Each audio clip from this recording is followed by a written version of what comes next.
જે મારા વિદ્યાર્થીઓ ધોરણ 8 પ્રકરણ નંબર 11 માપન સ્વાધ્યાય 11.1 ની ઉપર આપણે જઈશું. મેં તમને એક વોટ્સઅપની અંદર કેટલાક સૂત્રો વોટ્સઅપ કર્યા છે, એ પણ તમે જોશો અને સૂત્રોના આધારિત આપણે એક્ઝામ્પલ છે. સ્વાધ્યાય 11.1 ની અંદર પહેલા એક્ઝામ્પલની વાત કરીએ તો અહીં આકૃતિની અંદર એક ચોરસ અને એક લંબચોરસ ખેતર તેમના માપ સાથે આપેલા છે. બંને ખેતરોની પરિમિતિ સમાન છે. કયા ખેતરનું ક્ષેત્રફળ વધુ હશે? બરાબર, પરિમિતિ આપણને કહી દઈ છે તો આપણે સીધી ક્ષેત્રફળની વાતચીત કરીએ. કારણ કે આપણને કહ્યું છે કે બંનેની પરિમિતિ કેવી છે? સમાન છે. ઓકે, તો એકની પરિમિતિ શોધીશું, બાકીનાની ઓટોમેટિકલી લખી લઈશું આપણે. કારણ કે અહીં કહ્યું છે પરિમિતિ સમાન છે. ચલો, સૌથી પહેલા ચોરસની પરિમિતિ ઇઝ ઇક્વલ ટુ 4 ગુણ્યા લંબાઈ, 4 ગુણ્યા લંબાઈ છે 60, બરાબર, ઇઝ ઇક્વલ ટુ થશે 260 મીટર. ઓકે, હવે ત્યાંથી આપણે લખ્યું ચોરસનું ક્ષેત્રફળ ઇઝ ઇક્વલ ટુ, બરાબર, ક્ષેત્રફળ છે લંબાઈ ગુણ્યા લંબાઈ ઇઝ ઇક્વલ ટુ 60 ગુણ્યા 60 ઇઝ ઇક્વલ ટુ 3600 મીટરનો સ્ક્વેર. બરાબર, હવે આપણે લંબચોરસનું ક્ષેત્રફળ શોધીશું, એને બી નામ આપી દઈએ. બરાબર, પરિમિતિ સમાન છે, બરાબર, એટલે પરિમિતિ આપણે અહીંયા શોધવાની નથી. તો આપણે જે ક્ષેત્રફળ સૂત્રો છે એમાં મૂકી દઈએ. આપણે સૌથી પહેલાં પહોળાઈ શોધવી પડશે. તો એ લખીશ કે લંબચોરસની પરિમિતિ ઇઝ ઇક્વલ ટુ, આપણે ખબર છે 260 મીટર. પરિમિતિનું સૂત્ર છે 2 વત્તા B is equal to 260 metre. બે લંબાઈ આપણને 80 અહીંયા આપેલી છે, પહોળાઈ નથી આપી, શોધવાની છે 260 મીટર. હવે આપણે બે જે છે એને પેલી તરફ લઈ જઈએ એટલે 80 વત્તા બી વધશે, અહીંયા 260 છેદમાં 2 આવશે. કારણ કે જ્યારે અહીંયા ગુણાકારમાં આવે છે તો છેદમાં જાય છે. બરાબર, તો 80 વત્તા બી ઇઝ ઇક્વલ ટુ 13 26 એટલે 100 ને, બરાબર, સોરી, અહીંયા જે પરિમિતિ છે આપણે 240 છે, અહીં 60 લખી છે, બરાબર, 6 ચોક 24 એટલે 240 240 240 240 એટલે 12 થશે. બરાબર, 12 દુ 24 એટલે 120 ઇઝ ઇક્વલ ટુ, માટે બી બરાબર 120 માઇનસ 80, બરાબર, ઇઝ ઇક્વલ ટુ 40 મીટર. હવે 80 છે, આ 40 મીટર છે.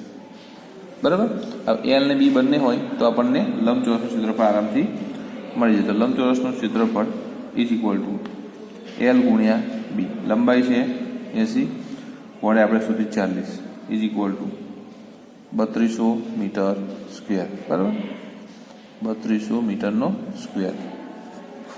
હવે તમે જોઈ શકો છો ચોરસની પરિમિતિ હતી, બરાબર, ચોરસનું ક્ષેત્રફળ હતું 3600 મીટર સ્ક્વેર, લંબચોરસનું આવ્યું છે 3200 મીટર સ્ક્વેર. તો આપણે કહી શકીએ કે ચોરસનું ક્ષેત્રફળ વધુ છે, એટલે કે એનું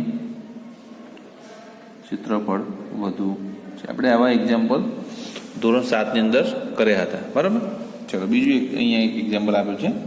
શ્રીમતી, ઓકે, શ્રીમતી કૌશિકનો આકૃતિમાં બતાવ્યા મુજબના માપનું મકાન ચોરસ પ્લોટ છે. તે પ્લોટના મધ્ય ભાગમાં મકાન બનાવવા માંગે છે. મકાનની ફરતે બગીચો વિકસાવેલો છે. બગીચો વિકસાવવાનો ભાવ ₹55 પ્રતિ ચોરસ મીટર હોય તો મકાનની ફરતે બગીચો વિકસાવવાનો કુલ ખર્ચ કેટલો થશે? આપણે આ જ વસ્તુ ધોરણ 7 ની અંદર આવા એક્ઝામ્પલ જોયા હતા. અહીંયા બી ફરી એક વખત જઈશું. સૌથી પહેલાં અહીંયા જે ચોરસ પ્લોટ છે એ ચોરસ પ્લોટની બાજુની લંબાઈ આપણને આપી છે 25. બરાબર, તો આપણે ચોરસ પ્લોટનું ક્ષેત્રફળ શોધી નાખીએ. બરાબર, ચોરસ પ્લોટનું ક્ષેત્રફળ ઇઝ ઇક્વલ ટુ લંબાઈ ગુણ્યા લંબાઈ, ચોરસ છે એટલે, બરાબર, 25 ગુણ્યા 25 ઇઝ ઇક્વલ ટુ 625 મીટરનો સ્ક્વેર. હવે ચોરસ પ્લોટમાં લંબચોરસ આકારનું મકાન બનાવવાનું છે. બરાબર, માટે લંબચોરસ મકાનની જગ્યાનું ક્ષેત્રફળ બરાબર, લંબચોરસનું ક્ષેત્રફળ બરાબર એલ ગુણ્યા બી ઇઝ ઇક્વલ ટુ, એક બાજુ 20 છે માપ અને એક બાજુ છે 15 છે, is equal to 300 metre square. બરાબર, બાંધકામ સિવાયના પ્લોટના બાકીના ભાગમાં બગીચો કરવાનું છે. બરાબર, એટલે આપણે બગીચાનું ક્ષેત્રફળ શોધીએ ઇઝ ઇક્વલ ટુ પ્લોટનું જે ક્ષેત્રફળ છે, બરાબર, એમાંથી બાંધકામનું ક્ષેત્રફળ આપણે માઇનસ કરી નાખીએ. 625 minus 300 is equal to 325 metre square. હવે આપણને અહીંયા કહ્યું છે કે 1 મીટર સ્ક્વેર બરાબર બગીચો જો વિકસાવવો હોય તો એ ખર્ચ આપણને આપેલો છે ₹55. તો આપણી પાસે તો 325 મીટર સ્ક્વેર બગીચો વિકસાવવાનો ખર્ચ કેટલો બરાબર 325 × 55 ઇઝ ઇક્વલ ટુ ₹17,875. ઓકે, ખ્યાલ આવી ગયો. ચલો એક્ઝામ્પલ નંબર આપણે હવે 3 જોઈશું. એક્ઝામ્પલ નંબર 3 જોઈએ આપણે સ્વાધ્યાય 11.1 ની અંદર. તો કહેવામાં આવ્યું છે કે અહીં આકૃતિમાં બતાવ્યા મુજબનો એક બગીચો છે. બગીચાનો મધ્ય ભાગ લંબચોરસ છે અને આ લંબચોરસની બંને બાજુ છેડા પર એક એક અર્ધવર્તુળાકાર ભાગ આવેલા છે. તો આ બગીચાની પરિમિતિ અને ક્ષેત્રફળ શોધો બરાબર. તો સૌથી પહેલા આપણે એક અર્ધવર્તુળ ભાગનું શોધીશું, ત્યાર પછી લંબચોરસનું શોધીશું બરાબર. તો અહીંયા સૌથી પહેલા આપણે નોંધ કરીએ કે અર્ધવર્તુળનો વ્યાસ બરાબર 7 મીટર આપણે અહીંયા આપ્યું છે. ઇઝ ઇક્વલ ટુ બગીચાની પહોળાઈ બરાબર. આ જે છે એ 7 મીટર છે બરાબર. માટે અર્ધવર્તુળની ત્રિજ્યા ઇઝ ઇક્વલ ટુ 7/2 બરાબર. કારણ કે અહીંથી ત્રિજ્યા હોય એટલે આપણે કહી શકીએ કે 2 અર્ધવર્તુળ ભાગનું ક્ષેત્રફળ is equal two 2 1/2 πr² is equal two πr². કારણ કે 2 જશે એટલા માટે બરાબર. પાઈની કિંમત લઈશું 22/7. આની આપણે 7/2 નક્કી કરી, આની બી 7/2 નક્કી કરી બરાબર. 7 જશે બરાબર. 7 × 14 4 એટલે 7/14 બરાબર. 2 જશે 11 17 metre square is equal to 38.5 metre square બરાબર. આ આવી ગયું અર્ધવર્તુળ ભાગનું ક્ષેત્રફળ. એવી રીતના આપણે જોઈએ કે 2 અર્ધવર્તુળ ભાગની પરિમિતિ બરાબર ઇઝ ઇક્વલ ટુ 2/2πr/2 2 ગયા 2πr થઈ બરાબર. એટલે 2 × 22/7 × 7/2 7 ગયા 2 11 11 22 મીટર બરાબર. હવે અર્ધવર્તુળ ભાગની પરિમિતિ બી મળી ગઈ, ક્ષેત્રફળ બી મળી ગયું. એ જ વસ્તુ આપણે લંબચોરસ માટે શોધીશું. હવે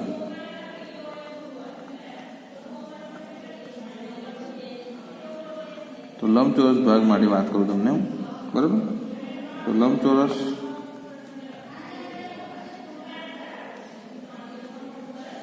ભાગની લંબાઈ ઇઝ ઇક્વલ ટુ 20 તો આપણને આપેલી છે બરાબર. એમાંથી આપણે 3.5 વત્તા 3.5 બરાબર બંને સાઈડની વાત કરીએ એ બાદ કરીશું. 20 - 7 ઇઝ ઇક્વલ ટુ થઈ ગયું 13 મીટર બરાબર. હવે વાત કરીએ કે લંબચોરસનું ક્ષેત્રફળ is equal two L × B is equal two 13 × 7 બરાબર. 13 પેલું ઓલરેડી 7 બરાબર. કારણ કે આ જે અંતર છે એ આખું હતું બરાબર. એ આકૃતિ અહીંયા તમને બતાવી એટલે કન્ફ્યુઝન થોડું થયું છે. તે ફૂલ અંતર હતું એમાંથી આપણે 13 વધ્યા અહીંયા બરાબર. ટોટલ આ જે લંબાઈ છે 13 થઈ ગઈ. આ તો આપણને ખબર છે 7 આપેલા છે બરાબર. 13,91 મીટર સ્ક્વેર બરાબર. હવે આપણે લંબચોરસની પરિમિતિ શોધીએ. તેની પરિમિતિ ઇઝ ઇક્વલ ટુ 2 વત્તા b ઇઝ ઇક્વલ ટુ 2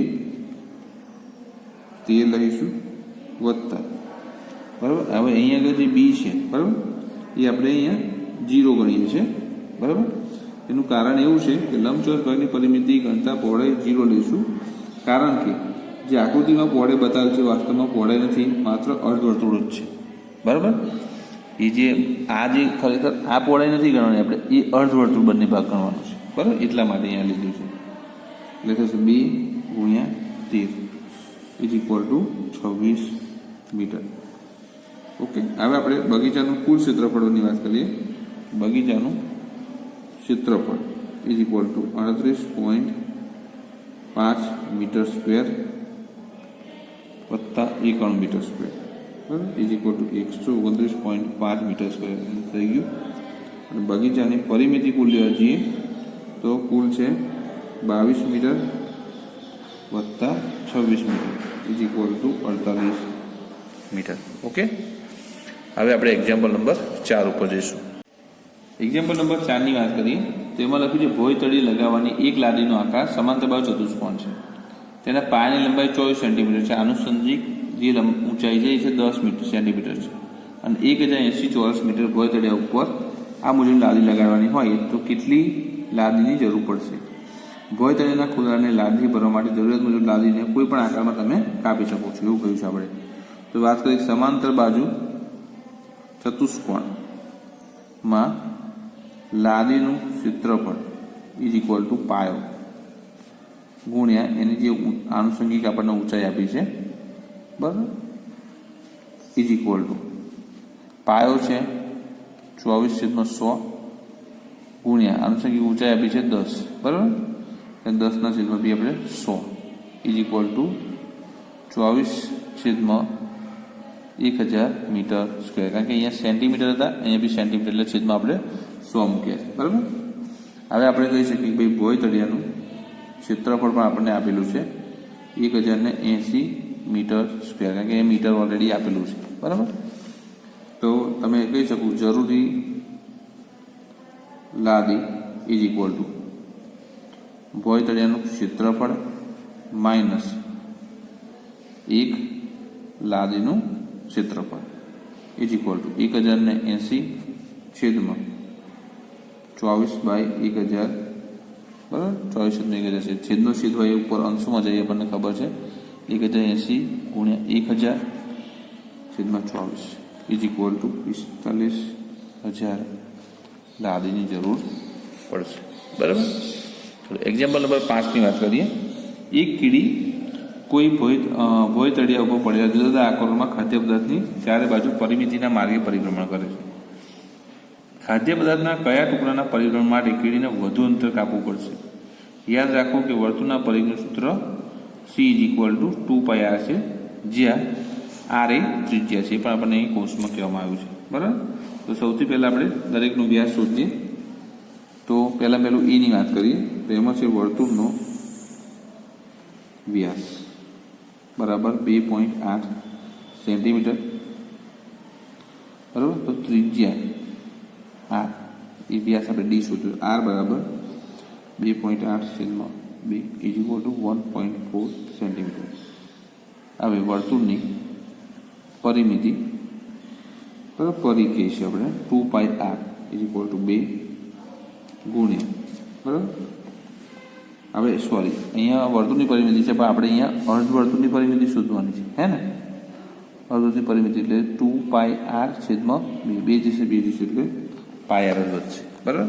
તો પાયની કિંમત આપણે અહીંયા ખબર છે, પાયની કિંમત આપણે 22/7 લઈશું, બરાબર, ગુણ્યા r એટલે 1.4 વત્તા જે વ્યાસ છે, બરાબર, એ આપણે અહીંયા પ્લસ કરવો પડશે. આ વ્યાસ ઇઝ ઇક્વલ ટુ 7×2 = 14 એટલે 2.0, બરાબર, 2×2 = 4.8 વત્તા 22 ઇઝ ઇક્વલ ટુ 7.2 સેન્ટીમીટર. ચાલો હવે અર્ધવર્તુળ ભાગની પરિમિતિની ફરી કરીએ કે અહીંયા અર્ધવર્તુળ ભાગની પરિમિતિ શોધવી પડશે આપણે. તો એ બી અહીંયા લખીએ અર્ધવર્તુળ ભાગની પરિમિતિ ઇઝ ઇક્વલ ટુ πr આપણે ઉપર જોયું, બરાબર, એ મુજબ 22/7 ગુણ્યા 1.4 ઇઝ ઇક્વલ ટુ 4.4 સેન્ટીમીટર. બાકી જે વધેલું છે, બાકીના વધેલા ભાગની પરિમિતિ is equal to 1.5 centimetre, 2.8 centimetre વત્તા 1.5 centimetre is equal to 5.8 centimetre, બરાબર. અને કુલ આકૃતિની પરિમિતિઓ આપણે વાત કરીએ. કુલ આકૃતિની પરિમિતિ ઇઝ ઇક્વલ ટુ 4.4 સેન્ટીમીટર વત્તા 5.8 centimetre is equal two 10.2 centimetre. બરાબર. છેલ્લી આકૃતિની વાત કરીએ હવે. એની અંદર પણ અર્ધવર્તુળાકાર ભાગની પરિમિતિ છે એટલે અર્ધ પરિઘ લેવો પડશે, એટલે એ પણ અર્ધ પરિઘ આવશે પાય આર જ. બરાબર, પાય આર. તો એની અંદર ભાઈ પાય 22/7 આર આપણે ત્રિજ્યા આપણે લીધી છે 1.4, એટલે એ પણ 7 દુ 14 જશે, તો 22 દુ 44, 4.4 સેન્ટીમીટર. હવે આકૃતિની કુલ પરિમિતિની વાત કરીએ. બરાબર, આકૃતિની કુલ પરિમિતિ, કારણ કે 2+2 તો અહીંયા ઓલરેડી આપેલું છે, 2+2 +4.4 કૌંસ પૂરો સેન્ટીમીટર. 2 દુ 4, 4 8, 8.4 સેન્ટીમીટર. બરાબર. હવે તમે જોઈ શકો છો કે સૌથી વધુ જે માપ છે એ બીનું છે 10.2 સેન્ટીમીટર. બરાબર. તો કહી શકીએ કે આકૃતિ નંબર બીની અંદર જે કીડી છે એને સૌથી વધુ પરિભ્રમણ કરવું પડશે. ઓકે. આની સાથે આપણે સ્વાધ્યાય 11.1 પૂર્ણ કરીએ છીએ.